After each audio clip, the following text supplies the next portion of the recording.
and turn them to 2 Corinthians chapter 11. 2 Corinthians chapter 11. We're going to continue in our study of this same passage that we've been in for the last 2 weeks. This will be the last message from this passage of Scripture. I'm reminded this morning of a young man who fell in love with with a young. He decided to write a letter to her one day to express his love to his girlfriend.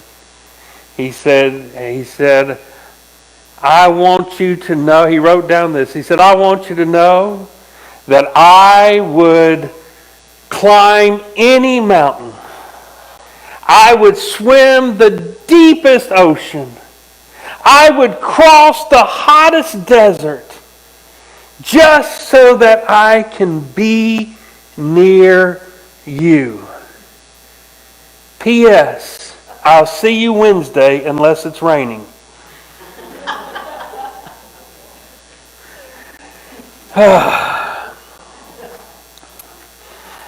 You know, we laugh because we see the difference between the words and the actions.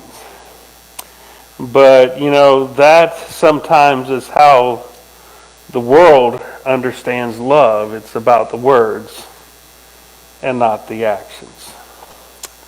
So in 2 Corinthians chapter 11, Paul writes, and he's defending his ministry to the church because he's been accused of being a false teacher who doesn't care about the church. And he writes, or did I commit a sin in humbling myself, in verse 7, so that you might be exalted? Because I preach God's gospel to you free of charge. I robbed other churches by accepting support from them in order to serve you.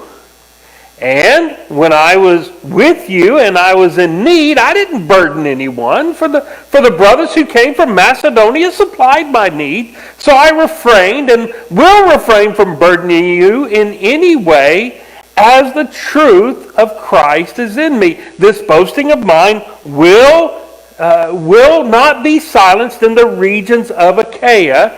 And why? Because I do not love you? God knows I do.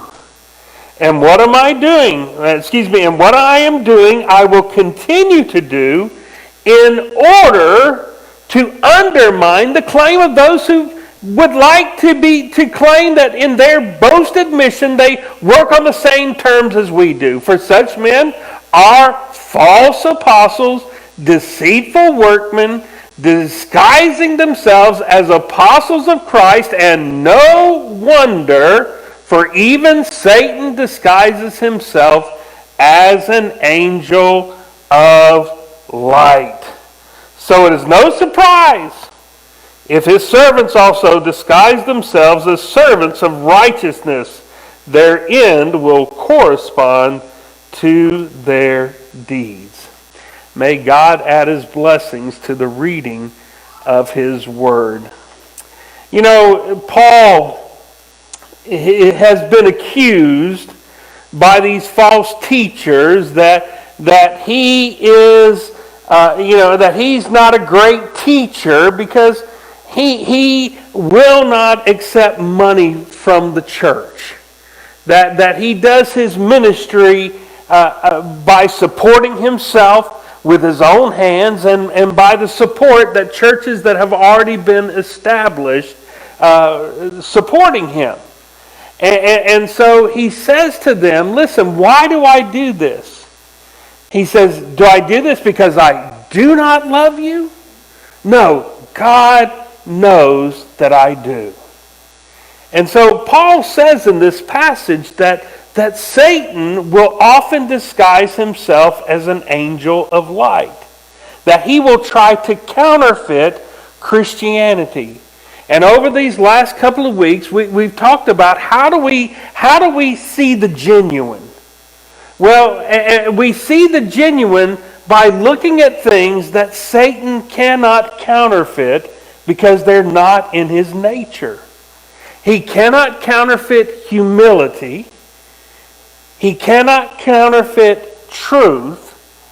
And today I want us to see that he cannot counterfeit love. He cannot counterfeit genuine Christian, godlike love. Now he does his best. And the world has been fooled by a counterfeit love that Satan has produced in our world today. People counterfeit love says this. It's Satan's love. It says, I love you if you do for me. I love you for what you do for me. I love you for what I can get out of our relationship. But true biblical godlike love is not about what I get, but what I give. The symbol of love is the cross. The world says what? If you love me, then you will not only accept everything that I do, you won't just tolerate it, you will approve of what I do. But God's love says, my love is, I want what's best for you, even if what I have to tell you hurts you for the moment. If I have to tell you that what you're doing is wrong. You see, Satan's love cannot match God's love. Now it's interesting here that when Paul says that, why do I do this? Do I do this because I don't love you? No, God knows I do. The word that he uses here in this passage is agape. It is God's love. It is the greatest form of love. And so this morning, I want us to see the characteristics of that kind of love so that we know the genuine in others, but also in ourselves. We need to see whether our love is really Christ-like Christian love. For you see, Christian love is unconditional. Now, it's interesting, Paul is writing to this church and he's telling them that he does love them despite the fact that what? That many of them are criticizing him. Many of them are calling him a false teacher. Many of them are saying, well, Paul's just an unimpressive speaker. They're doing nothing here to earn love from Paul, but Paul loves them anyways. Why? Because Christian love, is not based on what other people do. It's based on who we are. We're children of God. And we have received unconditional love. God what? Demonstrated his love for us when? While we were still sinners. When we were God's enemies. When we had turned our backs on God, and by the way we were living, we were saying, I'm going to rule my life, not you. Even though you created me and you deserve that place, I'm going to rule myself. When we were in that state, God sent his only begotten Son to die for us. God's love for us is not based on who we are, but on who he is. And it's the same is true for us in how we are to love other people. We love people not because of who they are or what they do. We love them because of who we are. We're children of God. We've received that kind of love. Why do we forgive people? We don't forgive people because they deserve forgiveness. We forgive because we have been what? Forgiven. We don't bless people because they deserve our blessing. We bless people. Why? Because we have been blessed. You know, it's interesting that in about I think it was about 162 AD, and it happened again in about 252 AD, a plague hit the Roman Empire in both those years. And in that time, the world did what the world does. It loved people conditionally. So what would happen? Your mom, your dad, your brother, your sister caught the plague. What did people do? They threw them out of the house. Why? Because they didn't want to get it. There were no hospitals back then. There was no place to send them. So what did they do? They threw them out of the house. But what did the Christians do? The Christians went and found the people who had been thrown out of the house because they were sick. And they brought them into their homes and started caring for them and feeding them and nurturing them and providing for them. And these were the same people, many of them, who had been persecuting them. And many of these Christians got sick with the plague because they showed an unconditional love. In fact, many people believe that these acts of Christians is what changed the Roman Empire. That's how Christianity began to influence and begin to eventually take over the Roman Empire, because of the unconditional love they showed to people. Many of you may remember about, I think it was in 2019, a man by the name of a young black man by the name of Bowman Green. Oh, I can't remember his last name. Anyways, it doesn't really matter. But he was a police officer, went into his home by mistake and ended up shooting him and killing him.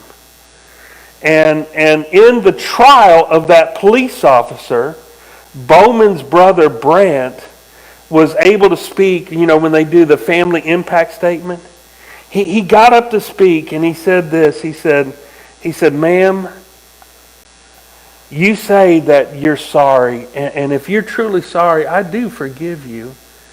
And I'm here to tell you today, I don't want you to rot in jail. I want the best for you." And he looked to the judge and he said, "Judge, would it be all right if I come down and hug her? To hug this officer?" And he came down and he hugged this police officer who had killed his brother and just hugged her and told her he loved her and wanted what was best for her. And she just sat there in tears. And you've seen stories like that of Christians who have forgiven the people who have hurt their family tremendously. And how does that happen? You don't produce that. You can't manufacture that. That only comes because you have received that kind of love already. And you see, today we are called to reflect this kind of love to others, because we know that God has already loved us this way. And so our love is unconditional. But it's not only unconditional, it is beneficial. Now, why was Paul choosing not to charge that was the standard practice in that day. When a visiting philosopher came in, he would charge money for speaking this new philosophy. Well, why was Paul not wanting to charge money for it? Well, he did not want anything to be a hindrance to the gospel. He didn't want people to think that, in order to receive Christ, you have to give something, you have to do something. He wanted what was best for the church. He wanted them to be able to hear the good news of Jesus Christ, that all you have to do is believe and trust in Christ. And it's not about how good you are. It's not about what you can do. It's about what Christ has done for you. You see, he chose to love in a way that was most beneficial for the people he's loving. And that's what genuine Christian love does. It always works for the benefit of other people. It wants what's best for them. But counterfeit love, listen to me, counterfeit love is always permissive. Think about this for a moment. Counterfeit love is permissive. It smiles, it ignores destructive behavior, and says, whatever makes you happy.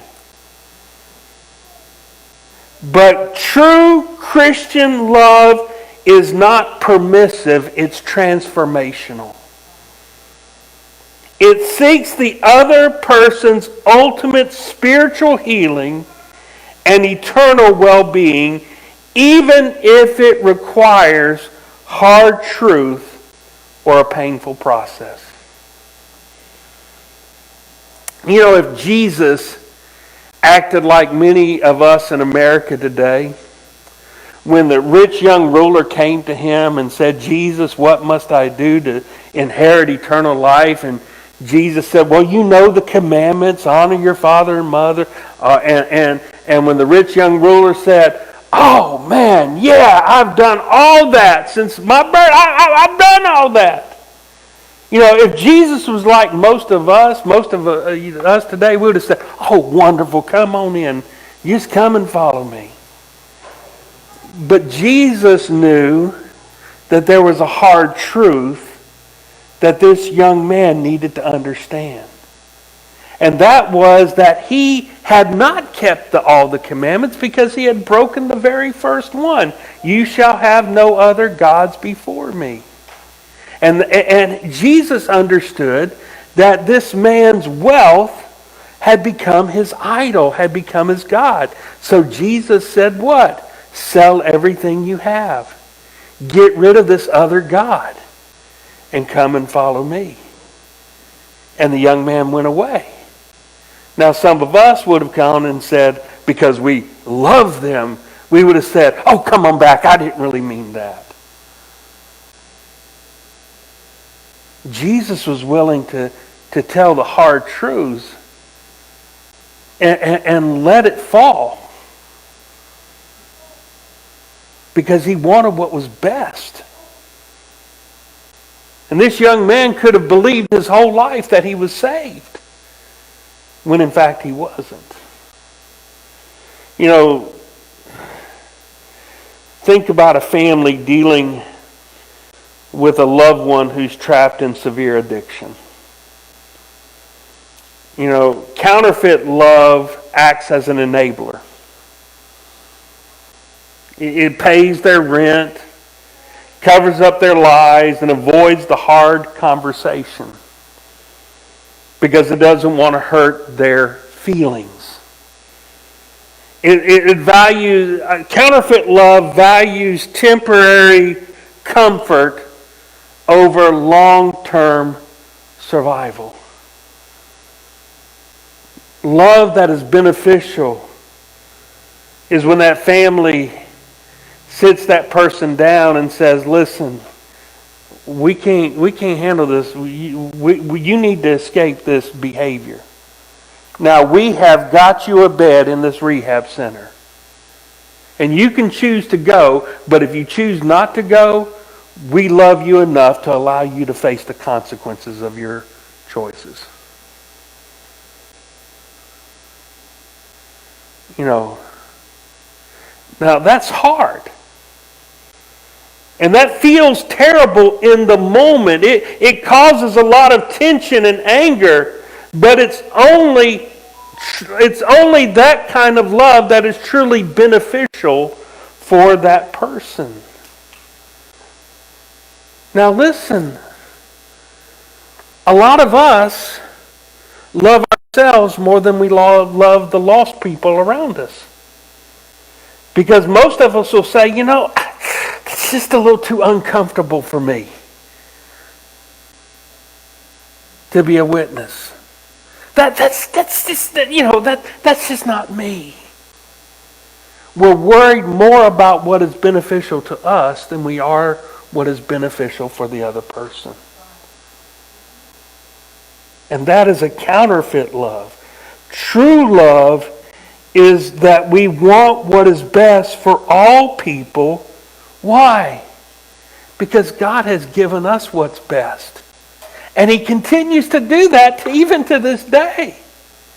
He always gives us what is best for us, even when we don't understand it.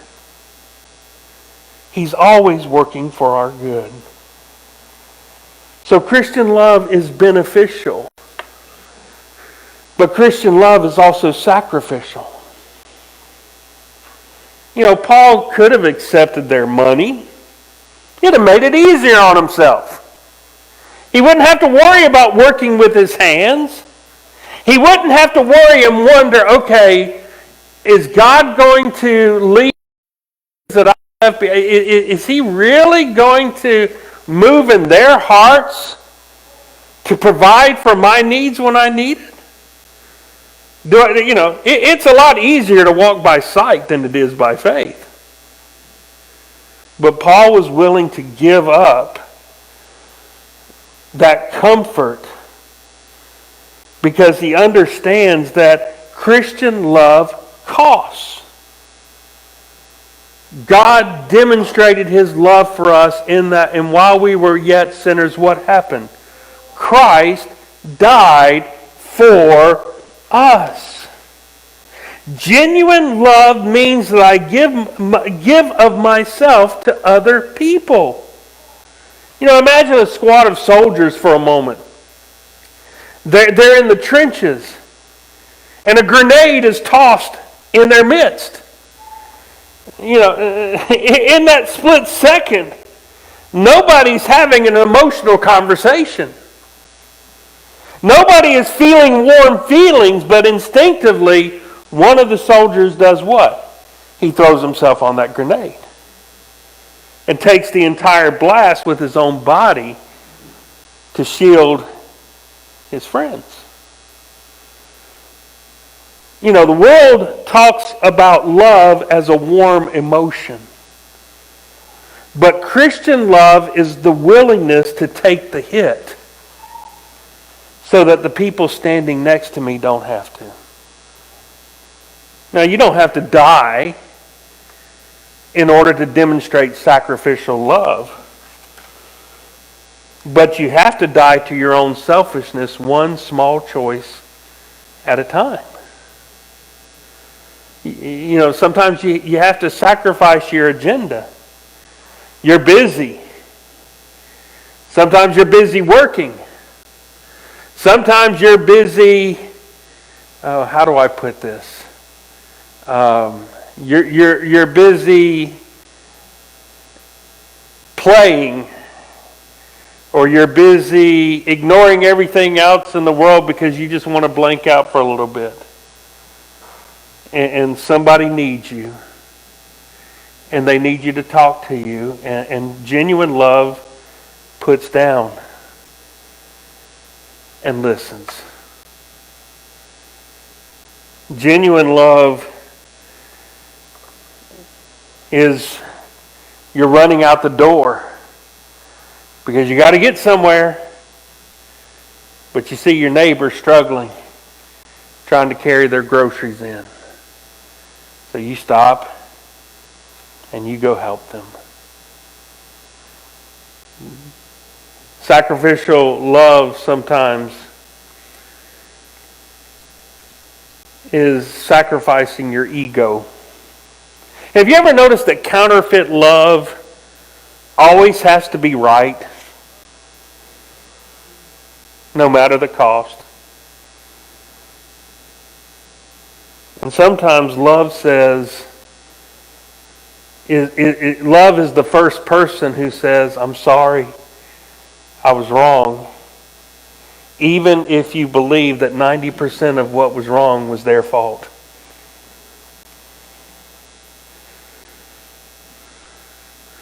Love sometimes is refusing to retaliate with a sarcastic comment when someone insults you or misjudges your intentions.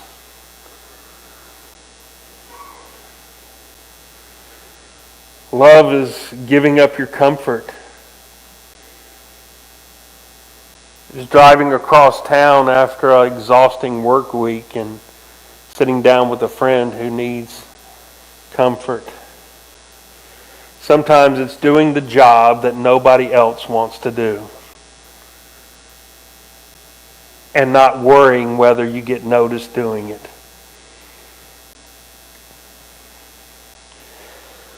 Sometimes love is saying,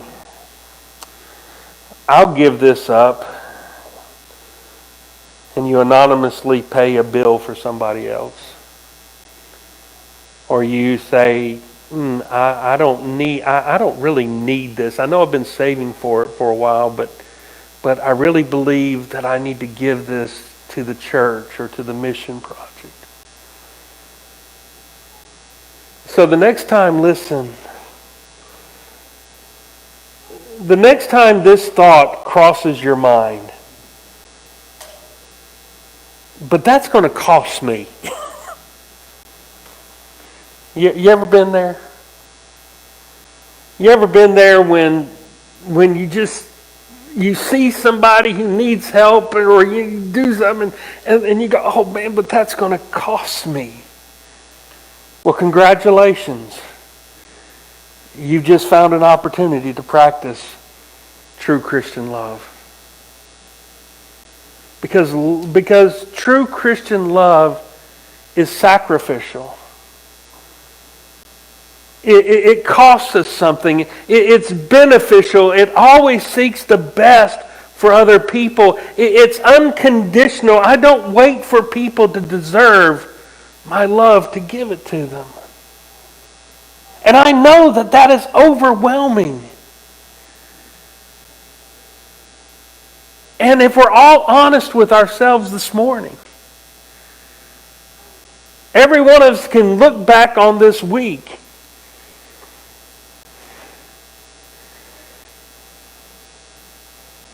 and you say, I've really been selfish this week. My love has really been conditional, even this week. I've been a consumer this week. I've done things for people, and I give because of what I can get back out of it. And if we're all honest, we're all there. And it becomes overwhelming. And I don't want you to walk away saying, I'm going to try better. Because if you try harder, you're going to get frustrated and you're going to fail. Because listen, the kind of love that God is calling us to is first of all something we rest in before we give it. Listen, just stop for a moment, okay? Right now, I just want you to think.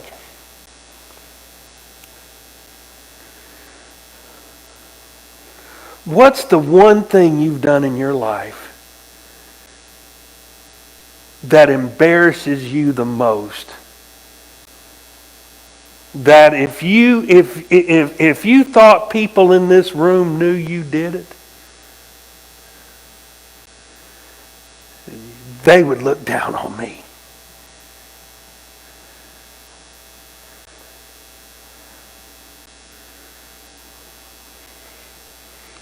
What's crossed your mind this week that you're glad that nobody else could hear it?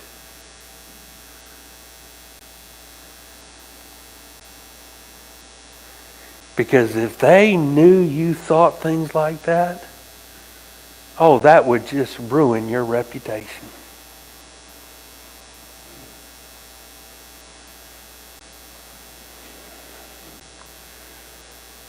I'm going to let you in on a little secret.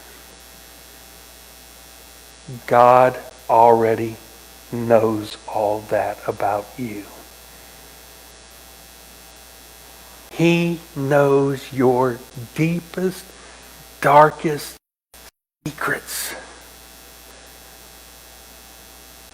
And He chose to love you anyways.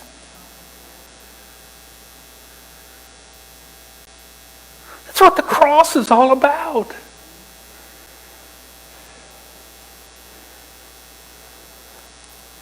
While you were turning your back on God, He in Jesus Christ was opening His arms towards you. When you brought nothing to Him but your brokenness, He brought His fullness. He didn't look down from heaven and say, when Randy gets his act together, then I'll love him. No. He looked at your mess. He looked at your rebellion. And He said, what? I choose you. And it's going to cost me everything. But I'm willing to shed my blood for you. Wow.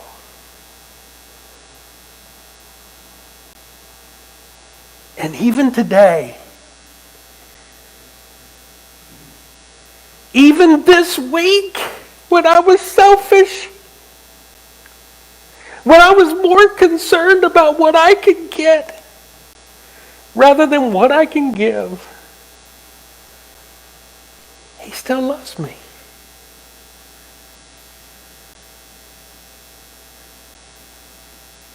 And all He said to me is, Steve, when you recognize that you're wrong and I'm right, confess your sin.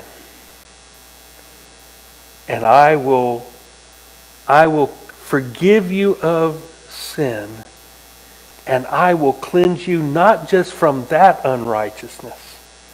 I'll cleanse you from all unrighteousness. Wow. Wow. And listen, hear me. That love is in you today. Jesus said, what? If you believe in me, wells of living water will spring up out of your soul. And that in that well, listen, is the love of God. It's in you. And what do? All we have to do is take the bucket and throw it into that well and pull up that love that's in us from God and just pour it out on people who are dry and thirsty because all they've ever received was a counterfeit love. When you rest in the love of God, listen, it becomes a whole lot easier to give it away.